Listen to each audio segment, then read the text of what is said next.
नमस्कार मित्रों। मैं बार बार आप लोगों को अनेक प्रकार के धार्मिक विचारधाराओं से लगातार अवगत कराता रहता हूं और मेरा प्रयास रहता है कि आपको यथार्थ से अवगत किया जाए और आप सनातन व्यवस्था को ठीक से समझें। मित्रों, बीच में कुछ क्रम टूट गया था तो काफ़ी गैप तो नहीं कहूँगा, लेकिन थोड़ा बहुत गैप हो गया है कि बीच में मैं आपको क्रम से लगातार अपना चैनल में कार्यक्रम नहीं दे पाया, जिसके लिए मैं आपसे निवेदन करना चाहूँगा कि आप अपना स्नेह प्रेम बनाए रखें। व्यक्तिगत कारणों से कभी कभी हमारा जो कार्यक्रम है वह लेट हो जाता है या हम नहीं डाल पाते हैं, तो आप लोगों से मेरा निवेदन रहेगा करबद्ध कि आप मेरे चैनल को अपना बहुमूल्य समय दीजिए, अपना प्यार दीजिए, उसे सब्सक्राइब कीजिए, लाइक कीजिए। मित्रों, चूँकि अब भाद्रपद शुक्ल पक्ष धीरे धीरे उतार की ओर है, अर्थात भाद्रपद शुक्ल पक्ष पूर्ण होने की ओर है। अब श्राद्ध पक्ष प्रारंभ होंगे। क्योंकि भाद्रपद शुक्ल पक्ष पूर्णिमा से वैसे श्राद्ध मान लिए जाते हैं। प्रायः श्राद्ध आश्विन कृष्ण पक्ष प्रतिपदा से लोग मानते हैं, लेकिन जिनके पितरों की तिथि पूर्णिमा सी होती है, तो पूर्णिमा चूँकि 17 तारीख को है, तो इसलिए श्राद्ध जो हैं 17 तारीख से माने जाएंगे। थोड़ा सा मैं श्राद्धों के बारे में आपको जानकारी देना चाहूँगा। श्राद्ध एक ऐसे विषय का नाम है, एक ऐसी विधा का नाम है। श्राद्ध एक ऐसा विषय है जिसे मैं कहना चाहूँगा कि यह श्रद्धा का विषय है। इसमें हम अपने पितृ के निमित्त, अपने पितरों के निमित्त हम कुछ न कुछ आपके समक्ष मैं आपको ये बताना चाहूँगा कि हम अपने पितरों के निमित्त श्रद्धा भाव से हम उन्हें क्या देते हैं। क्योंकि प्रायः जब तक हमारे पितृ जीवित रहते हैं तो उनकी सेवा करना, उनका आदर करना, ये हमारा परम लक्ष्य होना चाहिए और हमारा परम कर्तव्य भी होना चाहिए।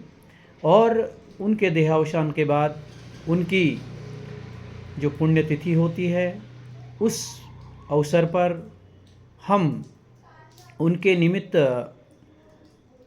पिंड इत्यादि जो दान करते हैं, पिंड इत्यादि जो बनाते हैं। तो मित्रों, प्रायः उसी के संदर्भ में मैं आपको थोड़ा सा यहाँ पर विस्तृत जानकारी देने का प्रयास कर रहा हूँ। श्राद्ध काम, क्रोध, वासना इत्यादि को त्याग कर अंतःकरण को शुद्ध भाव से परिमार्जित कर, शुद्ध और परिष्कृत कर श्राद्ध किया जाता है। श्राद्ध में किसी भी प्रकार से काम क्रोध करना, किसी प्रकार से ईर्ष्या करना, द्वेष करना, लड़ाई झगड़ा करना बिल्कुल भी वर्जित है। बहुत शांत बने रहें, विनम्र बने रहें।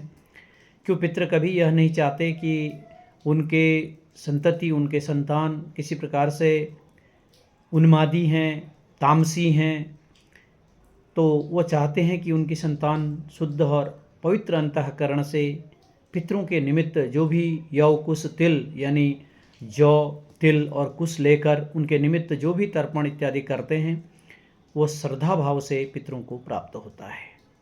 तो सबसे पहले मैं इस बार के श्राद्धों के बारे में आपको थोड़ा सा जानकारी दूंगा। आप कृपया उस डेट को भी नोट कर सकते हैं कि किस डेट में, किस तिथि में कौन सा श्राद्ध होगा। तो सबसे पहले मैं बताना चाहूँगा कि पूर्णिमा का श्राद्ध 17 तारीख को होगा, यानी 17 सितंबर 2024 को पूर्णिमा का श्राद्ध होगा। 18 तारीख के दिन प्रतिपदा का श्राद्ध होगा। 19 तारीख को द्वितीया का श्राद्ध होगा और 20 तारीख को तृतीया का श्राद्ध होगा। 21 तारीख को चतुर्थी का श्राद्ध होगा। 22 तारीख को पंचमी का श्राद्ध होगा। 23 तारीख को षष्ठी का श्राद्ध होगा और 23 तारीख को ही सप्तमी का भी श्राद्ध हो जाएगा।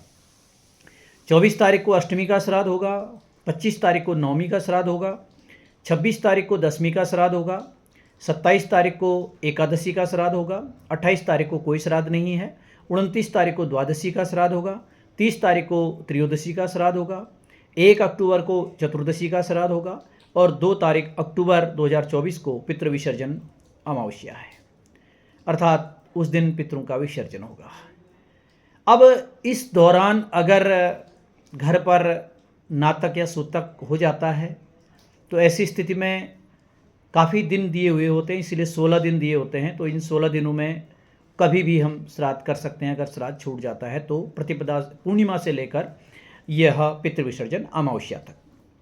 अगर मान ले जाए किसी का ऐसा दिक्कत आ जाती है कि परिवार में कोई जाति बिरादरी की बड़ी परेशानी हो जाती है और वो आधे श्राद्धों के मध्य होती है, अर्थात श्राद्धों में आप शुद्ध नहीं हो रहे हैं, तो आप इसको तुलगत के श्राद्धों में अर्थात कार्तिक कृष्ण पक्ष के श्राद्धों में भी इसको फिर पुनरावृत्ति के तौर पर कर सकते हैं।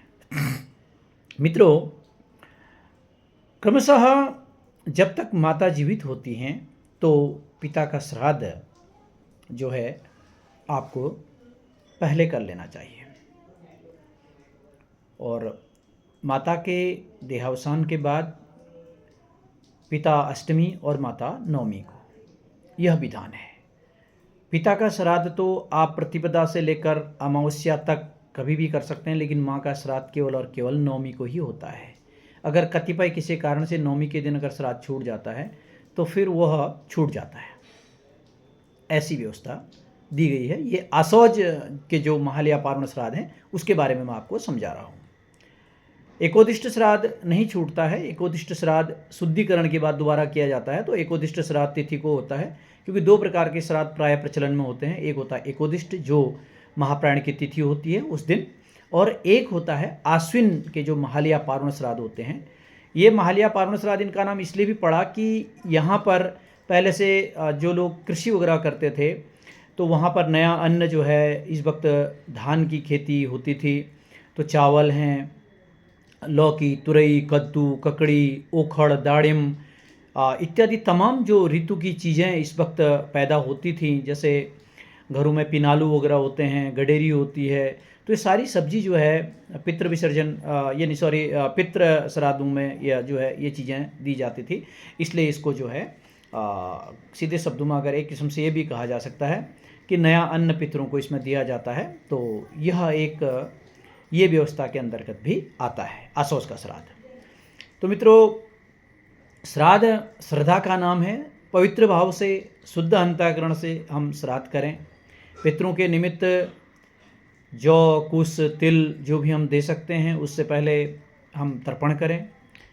श्राद्ध के दिन तपोनिष्ठ वेद पाठी ब्राह्मण को अपने घर में बुलाकर विधि सम्मत पितृ तर्पण कराएं। उसके बाद जो है श्राद्ध की प्रक्रिया को हम करें, और श्राद्ध की प्रक्रिया करने के बाद ब्राह्मण को भोजन, अन्न, वस्त्र, दक्षिणा सहित दान करें। इससे आपके पितृ संतुष्ट होते हैं। और मैं निवेदन करूंगा कि पूरे पक्ष में जिन लोगों के माता पिता नहीं हैं वो पूरे श्राद्धों के 16 दिन यव कुश तिल लेकर अपने पितरों का तर्पण करें। जिन लोगों की माता जीवित हैं तो वह अष्टमी तक तर्पण करें, फिर उसके बाद छोड़ दें, और फिर पितृ विसर्जन अमावस्या के दिन तर्पण करें। इस प्रकार से पितरों को विसर्जन करें। तो मित्रों, ये जो श्राद्ध मैंने आपको लिस्ट दी है आप इसे नोट कर लीजिए। इस प्रकार से इस साल श्राद्ध होंगे, और अपने पितरों के निमित्त जो भी आप कर सकते हैं वो ज़रूर करें, क्योंकि कहा जाता है कि यह 16 दिन जो हैं पितरों के ही होते हैं। इसमें देवता अपना भाग नहीं लेते हैं। इसमें केवल और केवल इस धराधाम पर इस वक्त पितरों का आगमन रहता है, और पितर आते हैं और प्रत्यक्ष रूप में पितर ये देखते हैं कि हमारे वंशजों ने हमारे लिए क्या किया और क्या नहीं किया। वह इसको पूरे पवित्र भाव के साथ देखते हैं, और उसी के अनुसार हमें जो है वह अपने आशीर्वाद से अनुग्रहित करते हैं। तो इसलिए अपने पितरों के निमित्त अवश्यमेव श्रद्धा और भक्ति के साथ तर्पण करें।